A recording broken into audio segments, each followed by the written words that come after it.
What's up guys, it's me, Jeremy.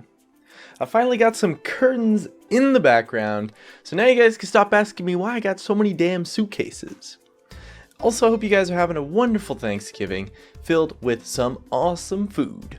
Anyways, the Poppy update is out on the PBE, and I got a chance to mess around with her in a few games here and there.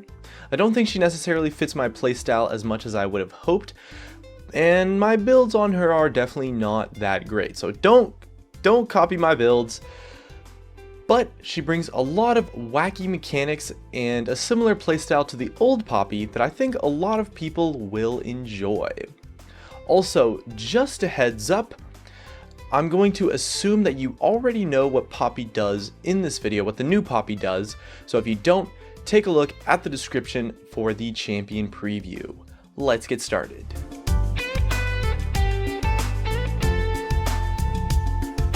So the new Poppy is shaping up to be somewhat of a top laner, but she does have a little bit of potential in the jungle, and actually might have some potential on support in some very specific niche compositions. Now when I first played her, I thought she was actually pretty good, and after playing her for a while, I realized that it takes a ton of skill to actually use her tools properly of her W and her ultimate. So in the hands of a professional player, she's actually going to be pretty crazy. But for people like you and me, I actually think she is almost balanced. And I'm really fond of the design and direction that this rework is headed. The wacky tools that she has within her W and her ultimate are reasonably situational to the point that they become very difficult to use effectively. But if you do use it properly, it is honestly ridiculously overpowered. So if you play her perfectly like a professional player might, she's absolutely incredible. So overall, I think Poppy in this reworked state is pretty good, but is definitely difficult to play. Now her W stops any dash instantly right in its track, and the activation is pretty much instant, so you can wait for someone's dash and then activate it after they dash if you're fast enough to instantly stop their jump and deny the gap closer. Imagine someone like a Rengar tries to jump in on your 80 carry and then bam, you pop the W and their jump gets denied, and that's pretty much their whole assassination attempt ruined right there. And the instant activation of her W makes it very difficult for the opponents to outplay you on your W if you're playing well, since you can just hold it until they use their dash. Like, you don't have to use it preemptively, right? And so instead of trying to outplay it, it creates this dynamic of sort of trying to play around it.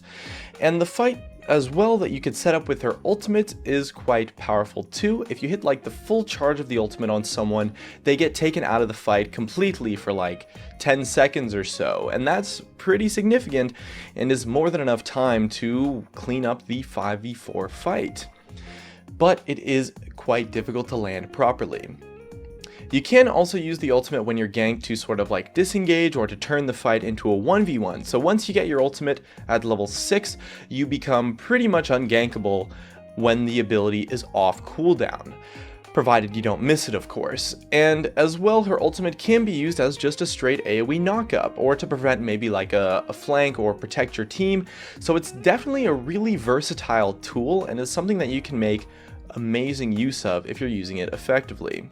So the reason why I say she is almost balanced rather than, you know, full-on overpowered, despite the incredible tools and utility that she has in her kit, is because her laning phase isn't necessarily that strong. The range on her Q is, you know, minuscule, and the cooldown on her passive is really long, so trading in lane is quite difficult versus a poke-heavy champion, especially since she doesn't have very efficient sustain inherently in her kit. And she also doesn't have the all-in potential that her old ultimate used to bring her, and she doesn't have the burst potential that her old Q would give her, since her new Q has the damage confined into 2 parts rather than just a full-on burst. However, her sustained damage isn't terrible still, and that max % health damage shouldn't be underestimated, so she can definitely do well in matchups where the enemy is not going to outpoke or outsustain her quite heavily. She also does have that reliable gap closer in the targeted E, so if you can pin someone on a wall, you can do very well versus a squishy champion. So the counter mechanics and outplay potential is there in the bad matchups. It's just that the weakness of the Q having such a short range and the passive having such a long cooldown is a little bit too significant and too easy to take advantage of for quite a few champions in lane.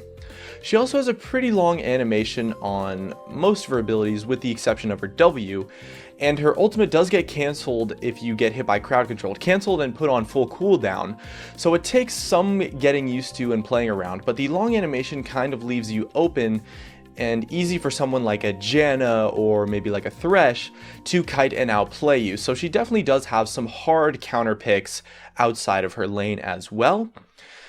And one thing I thought was interesting is that her passive is an auto attack reset. So if you time and position it properly, you can actually get a nice chunk of damage off, and her passive also procs stuff like Ravenous Hydra, anything that, you know, a normal attack would, and even though it's technically a ranged attack, so that's pretty cool too.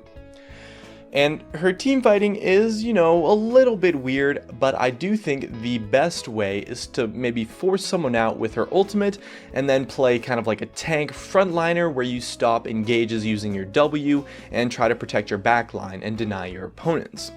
She doesn't really have the damage or stick potential to be good at diving in onto the opposing carries unless you are super fed or if you can get a stun off of your E to guarantee the 2 procs of your Q and deny the gap close or deny the escape of your opponent using the W. But she is awesome in fights in the jungle since you have a bunch of walls around you to land a stun with your E on, and she's also nice if you can get a flank since you can use your E to push a target into the rest of your team. I do think she is quite strong in the hands of the right person.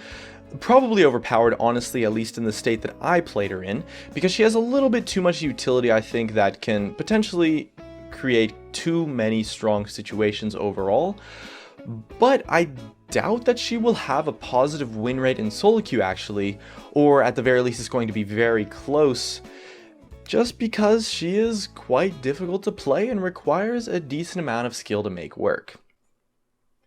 So, what do you think about Poppy? Leave a comment, and thanks for watching. Her body's gold like September. She burns through the night like an ember. And all those things we try forgetting, I remember. But we say we all fine, we all fine. Sunny day dreams and we up now. Vodka lemonade, I serve it up.